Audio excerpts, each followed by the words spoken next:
my name is Louise Williamson. I'm a member of the Risk Board at the IFOA and I'm a director at Willis Towers Watson. Hi Louise, thank you for coming in today. So before we start talking about why you obtained the CERA credential, could you give us a brief history of your career and how you ended up in your current role? So initially I went into traditional defined benefit pension consulting role. I was supporting trustees of pension plans and also corporates. I did some really exciting projects as part of that work. I took part in some of the first pension increase exchange and enhanced transfer value exercises in the industry. And it was at that point that I really appreciated the impact of data on pension schemes. I was given the opportunity to move into a newly formed data solutions business. It was there that we did some really interesting new work for data, realising the importance not only in terms of saving time when we were working with pension schemes, but also making a real financial impact. I was still using my actuarial skills. We were doing projects such as calculating contingent spouses' pensions for schemes that were looking to do a buyout, and I was also working on the first GMP reconciliation exercises.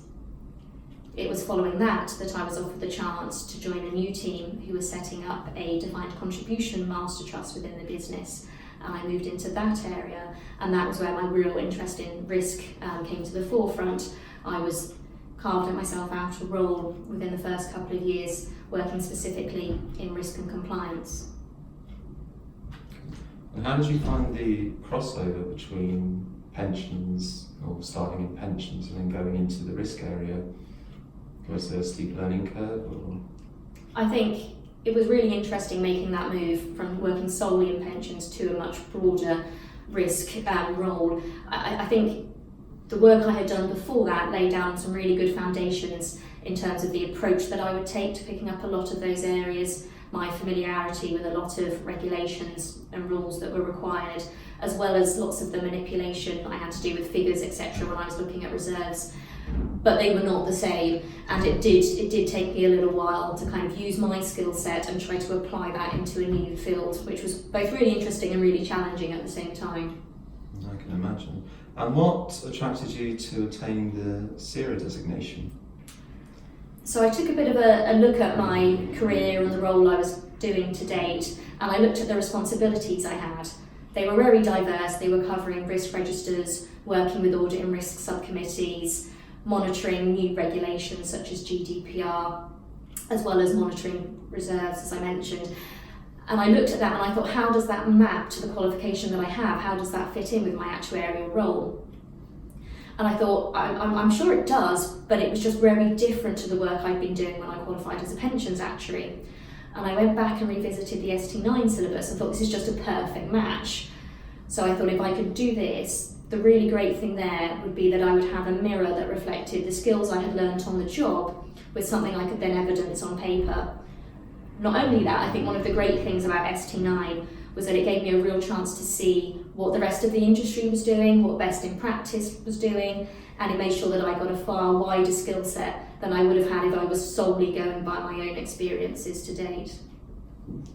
Okay, so you mentioned that the experience you gained through the workplace definitely helps with the ST9 exam. How did you find going back and studying for the exam? Because a lot of our members, qualified members, find it's something they don't really want to do. How did you find it?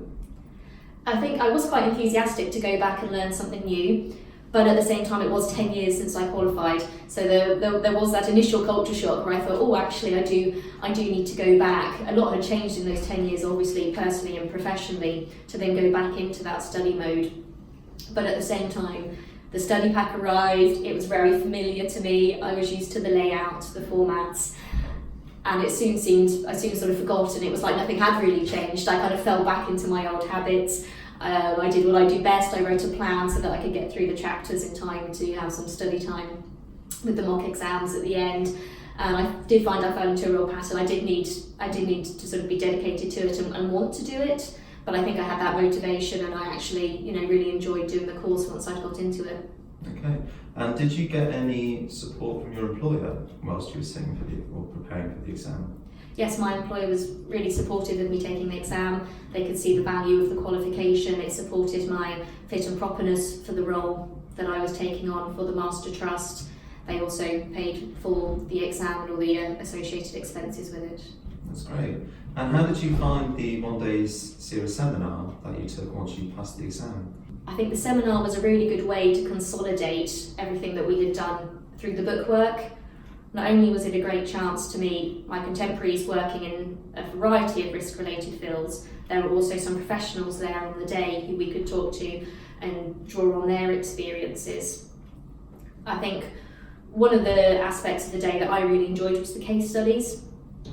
I think it's really important to know both the opportunities that working in a risk field presents as well as the limitations. I think for lots of us, there isn't always one right answer. What I think is really important is pulling in lots of data that is available to you, doing as much research you can, looking out to the wider market and experiences, and about going on that journey. And if you've done that journey well, the outcome will follow. Okay. And you mentioned working on a risk board and the experience from that. And I believe you're a member of the IFOA's risk board? Yes, I joined the risk board in 2018. I've really enjoyed the opportunity to work with some senior members from the risk community working in a range of diverse fields. I think the highlight for me of supporting the risk board was the opportunity to chair a sessional event, which was the Cyber Risk Working Party, and it was the work that they had done around operational risk for insurance schemes and insurance companies. Again, my background being pensions, it was really interesting to see how much overlap there was. And I think that all just adds into sort of the highlighted point really that risk doesn't work in silos. Actually, the skills and relevance does apply across the industry. And what motivated you to want to volunteer to be on the risk management board in particular? So I think I felt that the role I was doing certainly best fitted into the description of a risk role. I also wanted a chance to network with other professionals who work in that role. I don't think it's always very clear when you've found yourself in perhaps what people would classify as a non-standard career, where you fit, where you can draw on inspiration, whom else you can talk to who may have had similar experiences. And I think the risk board has really helped with that. And a key priority for the board this year has been trying to identify its risk community and engage with that community. How big a challenge do you think that's going to be? I think the important thing we're trying to do is sort of shake off the label that you can only work in one field. I work in both pensions and risk, and I think that applies to almost everyone in the industry. You don't have to label yourself as working in only one area. I think everyone who sits there and looks at their role will find something that the risk board or their associated groups are working on that will be of relevance and interest to them. Thanks, that's a great answer there.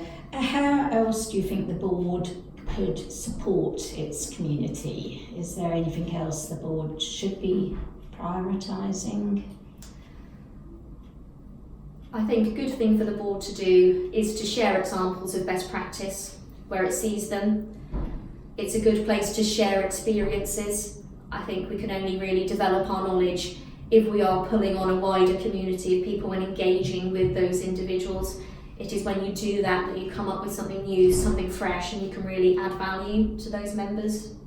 And do you think there is the awareness level of members of the risk management board?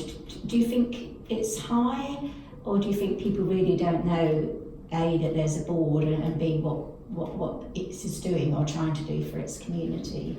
I think awareness could be improved. I think that many people will naturally, when they first come into the industry, will probably feel they fall into one of the other buckets more neatly. And I think it's important that when you get to qualification stages, that you actually start to look more broadly about what is out there for you as an individual. How can I develop my skills? What's going to see me you know, learning for another 10, 20 years. And actually at that point, I think to suggest that only working in one area will sustain you for your career and not enable you to add anything new or fresh skills into that would be quite a narrow view. And I think it will not always be risk for everyone, but I think risk is a really good starting block for a lot of people to engage with and really find something useful that they can get their teeth into and enjoy.